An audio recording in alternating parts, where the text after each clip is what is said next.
Hello, my name is Angelica Zadek, and this is Talk About It Tuesday with our guest, Alex Perez, the playwright. Hi, Alex. Thank you for joining us. Hello. Of course, it's my pleasure. And Alex, why don't you tell us a little bit about yourself? I am a Cuban American playwright, living in Manhattan, but mostly just my apartment these days. I studied theater at Valencia College in Orlando, and at the American Musical and Dramatic Academy in New York. After I got out, I decided I acted a little bit, and I did okay. And then I started writing, and I like that more. I was working at this place called Pearl Studios, and I would see a lot of EPAs and auditions and stuff like that. And I worked there for about 2 years, and I just kind of started seeing like the same like 60, 70-year-old dudes showing up with like their songbooks that are kind of falling apart. So any season at any theater and just coming back consistently. And it was sort of a bleak look into my own future. So I was like, I think I'm just gonna like make my own things. I don't know if I want to waste my life to get paid $200 a week to be in the ensemble of Drowsy Chaperone in Arkansas. You know what I mean? Yeah. From there, I had a baby, and everything paused for a couple years. Then I got stuff going again, and I've had shows produced around the city by just self-produced, produced by the Social Club Theater, some really good friends of mine, as well as the No Frills Theater Collective. And I've also had reading out in Pittsburgh for a festival, a couple shows in Chicago, and now we're just waiting till we can keep doing things so I can have a longer introduction. that was an adequate introduction. I liked it. Oh, and Isle of Shoals.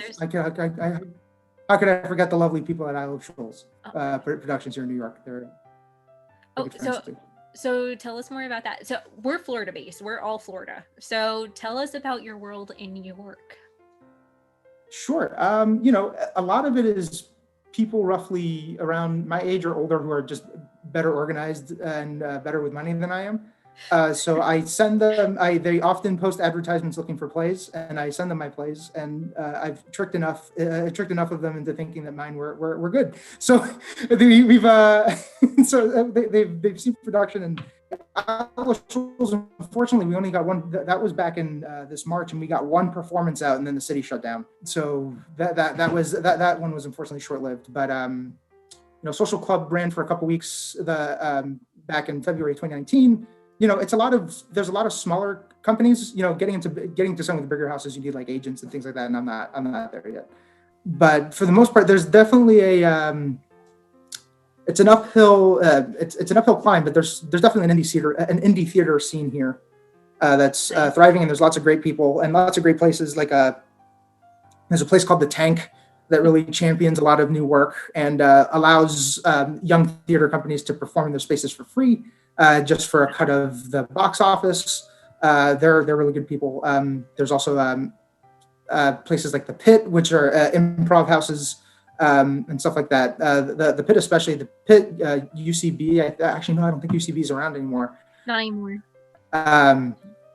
Yeah, there's. Oh, now I'm sad. I saw a lot of really good $5 shows at UCB, man. I think they might be online, but I don't know. I don't think the location is anymore the brick and mortar, which happens a lot. Yeah, they had UCB in they had the one in Chelsea, which is one I went to, and then they closed that one and they moved into a much bigger space on like 42nd Street and like 11th Avenue, which used to be the Pearl Theater. Which a teacher of mine was actually resident actor there, and I saw a couple shows there too. So they moved in there. They were a good spot. And it's hard to say now what's going to happen because a lot of smaller theaters are just shutting down. Even middle of the kind of mid-tier places are finding it difficult to stay open without grants or anything like that, just because not a lot of relief has been given to the arts sector in any state. And this is a relatively blue state, which would value those things. I mean, we're not seeing much of anything. So it's tough to say what the scene's going to be like moving forward. In my most optimistic of minutes, I'd like to think that out of the ashes of the city, property values are going to plummet, and landlords are going to be forced to give people affordable access to spaces, or there's Zoom theater, which I've done and I've watched a lot and I like a lot of it, but it's just not. It's not the the same. same. Yeah. Maybe I'm just picky. No, we were just talking about it earlier today, how, there are pros and there are cons. So I mean, this is a huge pro. You could have actors from all over the United States, all over the world acting together. A con is you don't have that physical connection and the chemistry that you're used to feeling on stage. So we were talking about Meisner earlier today, and Oh, Meisner is all hold on. about connection, and my sister was teaching me about his theory in depth, and the connection necessary, and it's harder to get that online. So, but at the same time, you have a connection that you don't get to have with people who aren't necessarily in your area. So yeah, Yeah, absolutely. The folks at No Frills Theater Collective, who did a full length of mine back in August, they were, they hadn't done any Zoom productions before, and the production of Quandary Verse that you saw was with that theater company, or at least the festival that they run. So, and which I won, which is cool. But with which one of the prizes for that was like a full length production. So they reached out to me and they were like, hey, we want to kind of dip our toes into the Zoom theater waters. Do you have anything you can give us? I was like, sure. So I sent them the play and they were like, do you have anybody who's done it before? And I was able to pick a couple friends from LA who had read the play in its early stages, but I haven't even seen them in 6 years, 7 years since we graduated. So I was able to bring people in, the time difference, was, we just had to figure that out. But it was nice to be able to be like, hey, geography isn't a limitation anymore. One of the hardest parts of getting people to see theater is just getting them all, or even do theater is just getting them all in the same room, right? Yeah. Which, it's tough. And it's, you put up a show, you put in all these effort, and then you get to opening night and there's you push hard on social media and then you get 20 people and you're like, 20 people. And you're stoked for those 20 people. You're very happy and appreciative that they came. But then, you would think that the digital medium would be more people would engage, because you don't have to go out, you don't have to put on pants, you didn't even have to look at anybody. You just press a button and boom, you're watching a show. But still just about 20 people, which is fine because we love those people. They're amazing. They're the best. Yeah, well, that's the thing. I've been harping a lot. Anybody who's been within 10 feet of me in the last couple months, I just harping a lot on I'm trying to focus on amplifying and platforming all of my friends who I think are cool and are doing things that are noteworthy, right? Just because a lot of times, you can self-promote to death, but it's I'm trying to find a more balanced approach. When I don't have anything going on, I should be promoting other people's things, or at least trying to get eyes on everybody, because we're all up against a monstrous algorithm that's just going to swallow us whole if we don't work together. That's so true. I think that's really important, and I've seen that more now lately, and I think it's incredible how everyone in the arts is connecting. It's hard, it's slower, it's a little molasses-y, but we're sticking together in the molasses a little bit. Yeah, this art form has survived the rise and fall of civilizations, wars, plagues, and so on. So it's going to be here. Theater isn't dead. It's just going to change it to something different. I just hope it's not all just on screens, because it's a little bit too Fahrenheit 51 for me. Fahrenheit 451. And I think about that a lot when I'm watching Zoom theater. But it is cool to see that now is really about as close knit as I've seen the theatrical communities. I mean, we're pretty insular as a rule, but now I feel like there's even a tighter bond. And I'd like to think that once we can go back out to shows again, there'll be more of an impetus for people to go out and enjoy these things, because then we've had it, for the most part, taken away from us for so long. We've taken it for granted. I know I definitely did. There's definitely been times I've had tickets to a concert or something that I actively wanted to see, and just the day came and I was too anxious, or I was just bummed out, or I was I'd rather eat cereal and get stoned in my underwear. That's much better. But now that now that we know it's not a given, hopefully we appreciate it more once it does come back, and hopefully not killing all of us, killing each other in the process. Yeah, We know grandmas. exactly, because we've stayed inside for enough time that we were told that we're fine and healthy to go out by, you know, people of scientific knowledge and things. So Yeah, by that time we'll all go out, we'll all party together, and we'll enjoy the entertainment that we're given. Definitely. exactly. Yeah. Like, I gotta say, even now watching like old movies or TV shows or stuff that just wasn't filmed with like COVID in mind, obviously, Mhm. I'm like, there's a lot of people awful close to each I other in this know. dance party. We're all I'm traumatized. far from like I'm far from like a neat freak or someone who's, you know, like a germaphobe or anything, but this is certainly giving me, even using my Apple Pay at the deli, I'm don't touch it, don't touch the receiver. Yeah. But also that, yeah. Going back to your origin story, the background that you gave me, do you have a moment where you you talked about the people coming in with their books and kind of floating in and out, but was there one moment maybe of the arts that you felt, this is my thing, this is where I want to be for the rest of my life? There's a moment that I knew I wanted to do it like professionally, but you know, my mom was an actress growing up. Oh, cool. And she was in like telenovelas and things like that. And did a lot of work at the I think the school's called Payback. I don't know if it's still around, but it's like an art school that was in Miami. So she was in it. And then growing up, we would go to theater a lot. Like the first play I ever saw was Sound of Music at the Miracle Mile Theater.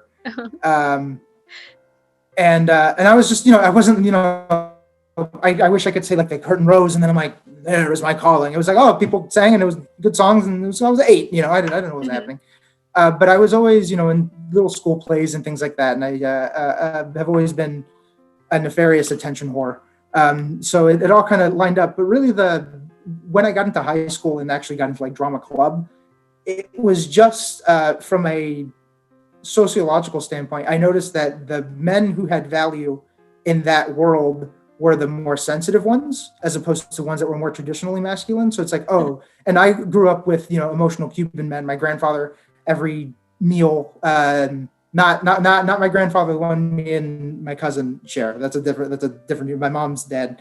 Every time he says a prayer or like gives a speech at a wedding, just, you know, just tries to hold it in, but he cries, you know. So I've always been surrounded by, for the most part, men who cry. So that was never a weird thing to me. But then, you know, you go out into the world and you cry in school and everybody makes fun of you. So I saw, oh, okay, here's this world where like emotionally, I didn't think about it in these terms, but the appeal was, oh, these dudes cry, right? Or like you're encouraged to get in touch with feelings, which is, I'm not like in touch with my feelings. I'm just drenched in them. I can't get away from them. You know, they rule every single, and it's not just because I was 14. They just rule every aspect, every decision I make. So I saw myself doing just better there. So between drama club and marching band, it was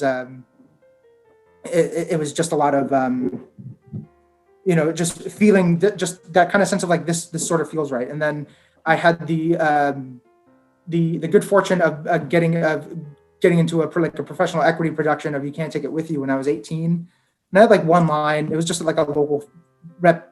It was at the local rep, but I got paid for it, and then I got like my EMC card and all that good stuff. And that's when I got to be like in the world, like, because I was doing I don't know if they have it in Broward, dual enrollment. Yeah. Where so I would basically, for the uninitiated, once you get to like 11th grade, if you have enough credits, you just go to college instead of going to high school, which was yeah, it was the best. A lot. Yeah, so I went to school like twice a week. So I was able to just do regular rehearsals for a professional show. So I got to see, like, I just got to be in a show at the rep theater that I'd gone to since I was like 14, 15, you know. And that's when I was like, all right, cool. I think this is what I'm going to go to school for. Because at that point, I'm like, am I going to do film? Am I going to do journalism? And, you know, who knows? But that's that moment that really cemented it. So in terms of the professional thing, as far as like the calling's always been there. It's sort of, you know, it's part of the stock options. And as far as I'm concerned, you know, I don't know if I ever had another choice. I don't know if this, I don't know if this works anywhere else It in would be any other called, context. yeah, eccentric or weird, but here it's Yeah. absolutely normal. Like you're in the mix of mud. Or at least it's tolerated. I don't even know if I want to be accepted. I just want to be tolerated. Yeah, exactly. And what is now that you're here as you are now, childhood behind you, what is your favorite part about being a playwright? What's your favorite part about the process, the product? Yeah, I mean, it's weird because a lot of it, it's not all rooted in good feelings. Okay. Writing, like, and I'm gonna say what I'm gonna say, and then I'm gonna explain it. So Okay. it's writing is a very painful experience, and not in the terms of just like I gotta cut deep and search. I mean, you saw the play. It was about a guy who's getting drug tested, so he wants to steal his friend's pee. Yeah. Which is a true story, by the way. That happened to me, and my friend Luke, who flipped all the chairs, was the dude that I asked. So he and effectively was playing himself. But it's just in terms of just focusing in and sitting and actually doing the writing part, because I can have ideas all day. I have lots of great. And here, there's a catalog that rivals like fucking Neil Simon's. There's tons of great shows in there, but in terms of getting past the title and actually like working on an arc, it's just it's like pulling teeth. So I will sit down, I'll write for like 2 hours, and I'll get like 10 pages out, and then I'll wait like a month and a half, and then I'll go back and I'll continue again. And then eventually what happens is I'll get to a point where I've gotten so far in the play, I don't remember what the beginning of the play is like. So I have to go back and reread it just so I make sure that I'm still making sense with myself 30 pages later, and like my characters haven't like flipped personalities or anything. And so it's Stephen King in an interview once said that there's two kinds of writers. There's bangers and builders.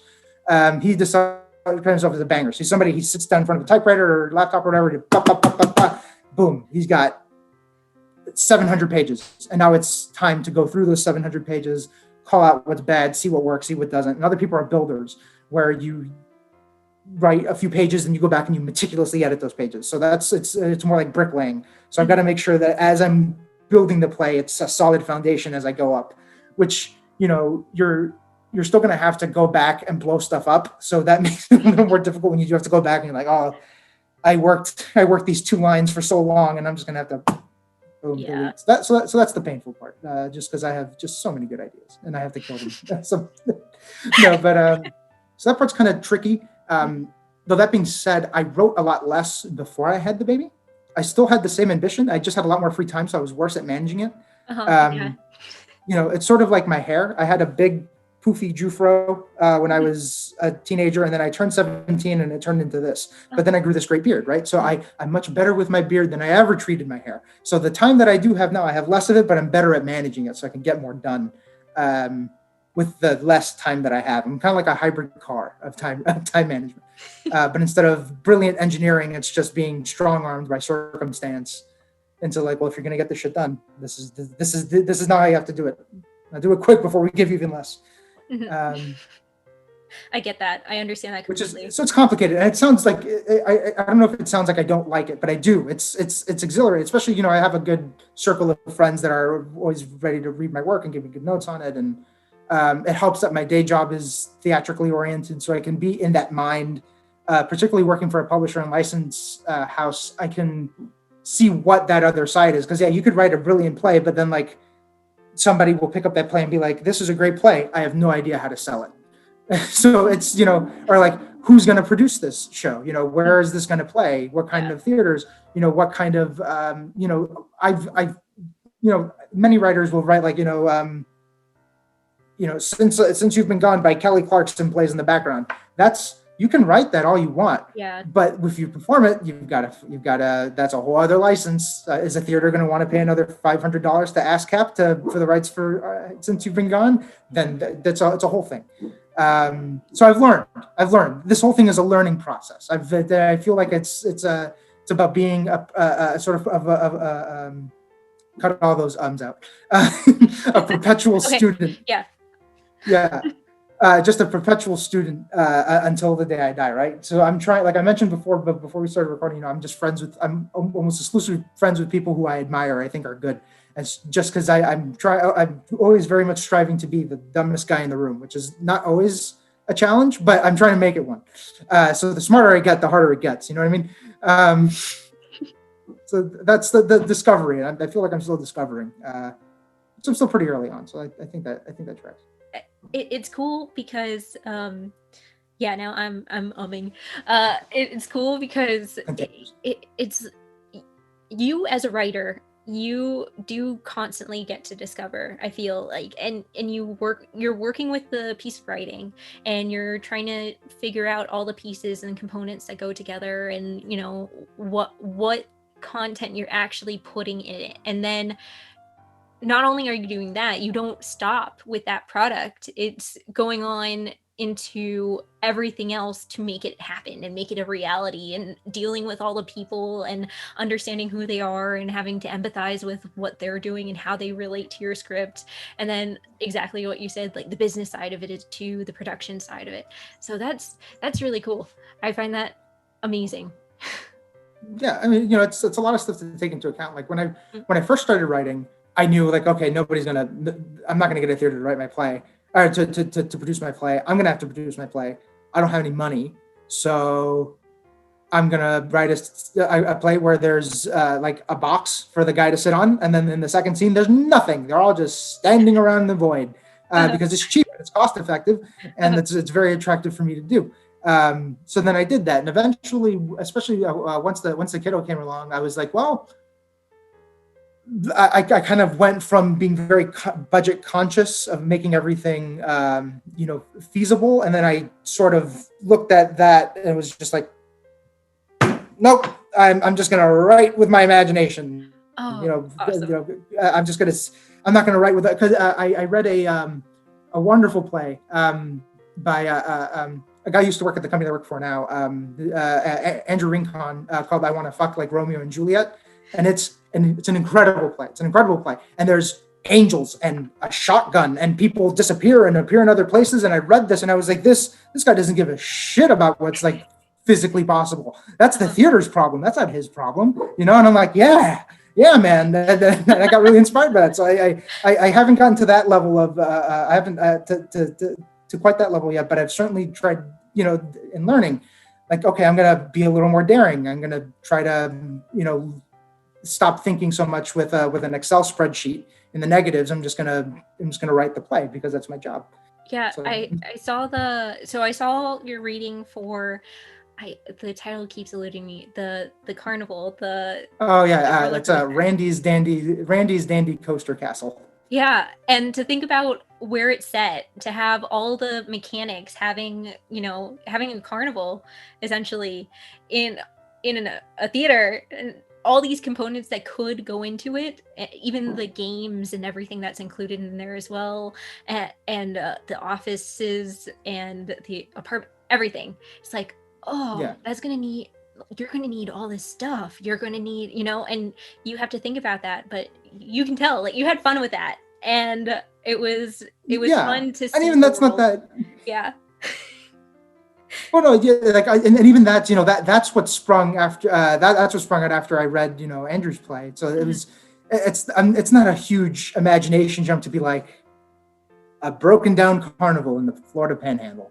It's not like it's not Middle Earth or anything, but you're right. There's a props master who's going to put my face on the wall and throw darts at it because they got to find a bunch of prizes for one scene. They've got to dress however many locations I decided to put in that sucker. It's so all that stuff, when you don't think about it and it becomes somebody else's problem, it's very freeing.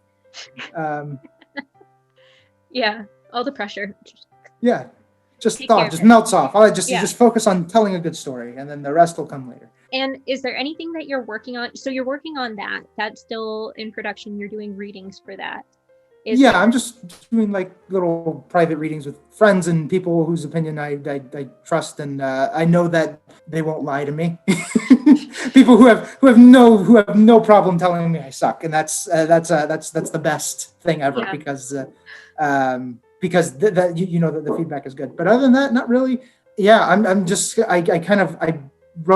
I finished writing that play. I forget if this was on the recording or not, but I had started the original draft of that play about 4.5 years ago. Then earlier this year, I tore out about 90% of what I had and just restarted and I finished in about 2 weeks.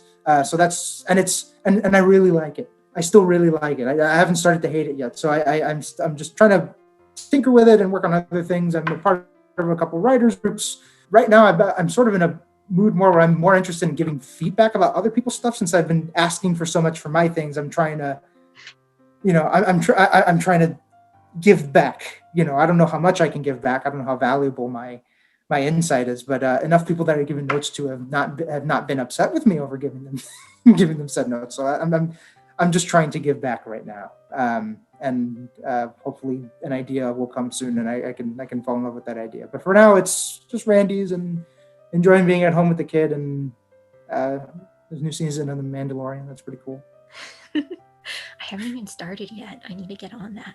We're only a couple episodes in. It's good. It's like Power Rangers for adults. I couldn't ask for anything more. Okay, cool. I'm in. I bought it. Nice. In essence, yeah.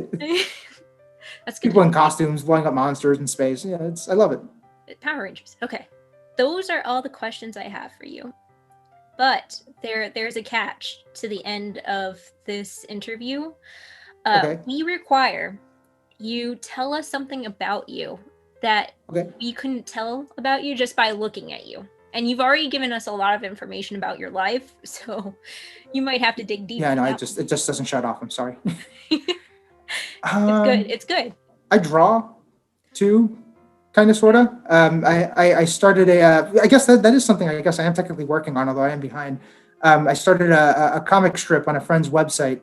What? Okay. Yeah. Cool. Yeah, called Medium Harsh. And it's about a pig named Hogson and his buddy Mike, who's a tortoise. And they're just these like two dudes who work like, menial office jobs and stuff, but they're very deep into like alternative subcultures, like, for like noise music, thrash metal, stuff like that. Just they hang around very hardcore people, but they themselves are very milquetoast, but they're into, just like, check out this 7-inch where it's a guy screaming into a banana for 18 minutes. And they're like, this is the best music I've ever heard, which is sort of me in a way. I like, so that I guess I'm working on that. It's so I guess, the drawing thing, I've drawn a lot since I was a kid. But that I'm admittedly just not as good at as I am in anything else. It's very much mediocre in terms of the art department, but I like to think my jokes are good enough that they get it by. There's lots of comics that, like XKCD and Cyanide and Happiness, where it's just stick figures for the most part. But if you can tell a good enough joke, and the people know what they're looking at. It's a pretty low bar to clear. So I'm trying to forge down that path. How much do you put into it, and how much does your friend put into it? As far as, I guess, the writing of it or the idea? Oh no, that's all me. He started a website. Actually, it's called Orlandoom, and he's based in Orlando. And it's like album reviews, video game reviews. It's just kind of like a general pop culture website with like DIY stuff like that. And he asked me to like write articles for it, and instead I was like, "Hey, can I draw a comic?" And it'll be like exclusive to the thing. And he was like, "Absolutely." So that's my contribution to it. His contribution is the platform, which is a huge contribution. But as far as the comic itself goes, I show him the funny pictures. Hopefully he also thinks they're funny, and then we agree to put them on his website. That's incredible. That's a big thing.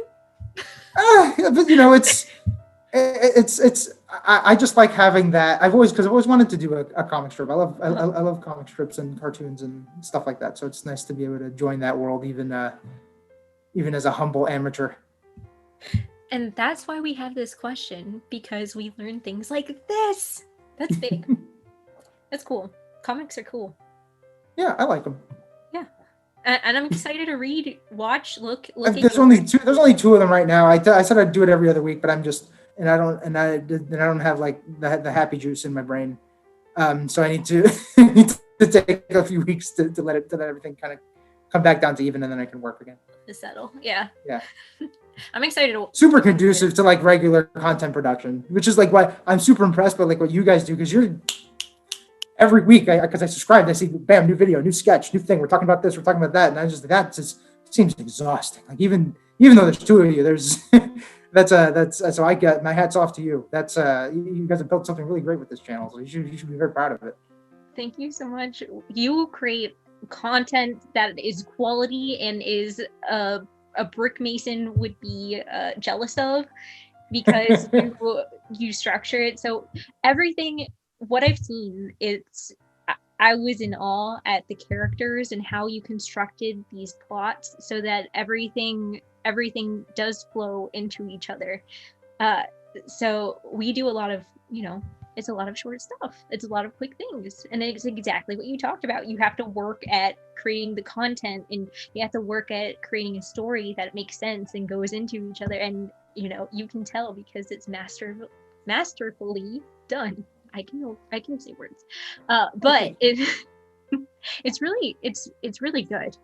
And I was watching like, oh my gosh. And I showed my sister like, look at this. He did it. Look what he did there. And yeah, it's great. And I'm in awe. So yeah. Thank you for joining us here. Thank you for having me.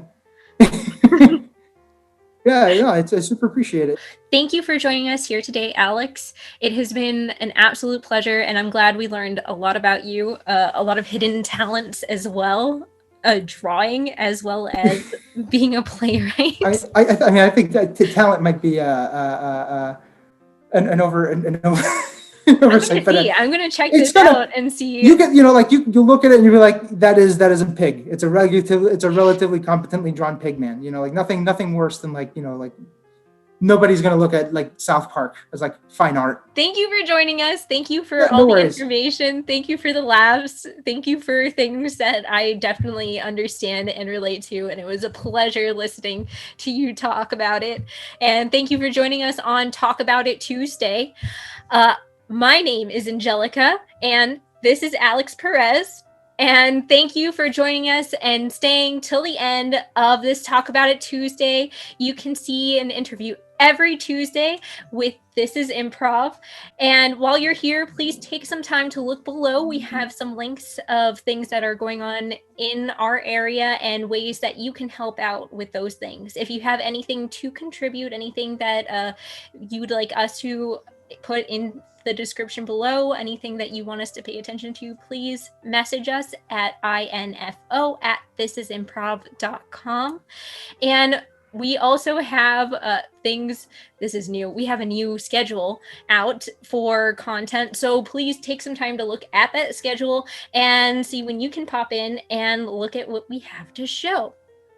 Thank you for joining us. I hope you have a great day. Bye. Hello.